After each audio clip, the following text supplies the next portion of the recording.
Kia ora, hello. This week, we are wrapping up our series on building the Pilgrim impression.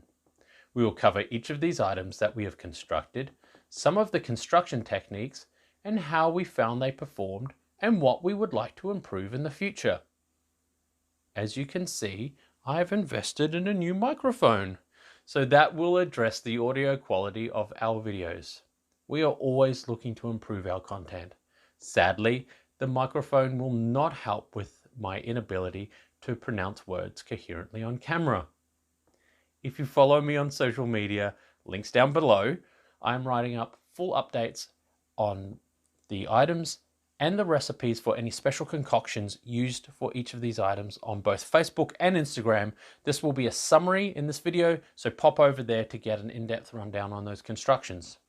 First off, I have to say, overall, the impression was a success despite my anxieties.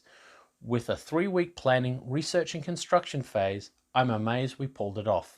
We were both really excited to get this one over the line.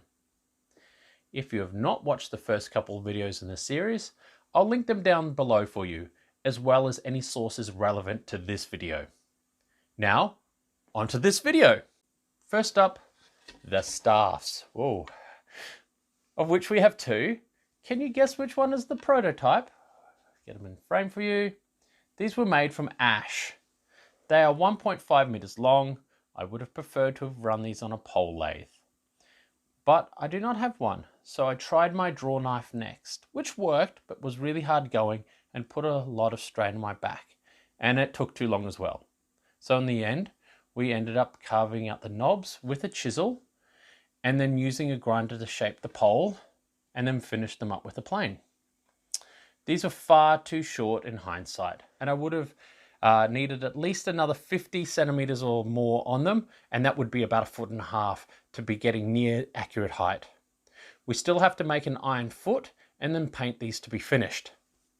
The extant staff kept at Worcester Cathedral was painted purple. The paint pigment was made from the Kermes beetle, which was often used as a dye pigment. It has been surmised that the remains were of a wealthy man, Robert Sutton, a dyer and bailiff. As our impression is of wealthy merchants, it is reasonable to do the same. I'm wondering if I should just make 2 more accurate staffs the right height, or if this will just end up on my pile of shame. Most likely on my pile of shame. How did the staff perform? Fantastic. We used them to walk all day, and as with manuscripts, we hung the flacket from them, and the ball at the bottom stopped the strap from slipping down the pole. It also meant that you did not have the full flacket banging against your hip all day. I think the balls on the staff served to function to hold tied items secure to the top. They could also serve to add weight to the top if you needed to give someone a full, nice firm whack if needed. Next is the scrip. We could not be happier with these. These are made of wool and lined with linen. Each of these has tassels and a scallop shell. This one has the Cross of St. James painted on the shell, a common image for pilgrims to Santiago de Compostela. The straps were kept nice and long and wide so as not to dig into the shoulder, and was carried down into the side of the bag to give some volume on the side and to increase carrying capacity. We're not sure this is how the originals were made, but made sense looking at the originals. If anyone has any ideas of how the originals were made, please leave a comment below. On to the next item, the flacket. I was really happy with how this turned out. Worked well. As mentioned, it hung from the staff while full during the day, and we used it to carry our water while drinking. It was made with 2mm thick leather. Once it was stretched out, this had a carrying capacity of about 4 cups, or just over 900 milliliters. Since I had lined it with brewer's pitch, a mixture of melted pine rosin and beeswax, the leather is now very rigid. I know many of us fill these with beeswax to waterproof, including myself. I use brewer's pitch as I had read of this method being used for casks and flasks in other periods and was intrigued. While the method of making and sourcing the brewer's pitch was sketchy, since the pitch consists of a blend of beeswax and pine rosin, and you need to ensure that what you are using has all the turpentine boiled off. Next, we cover the hats.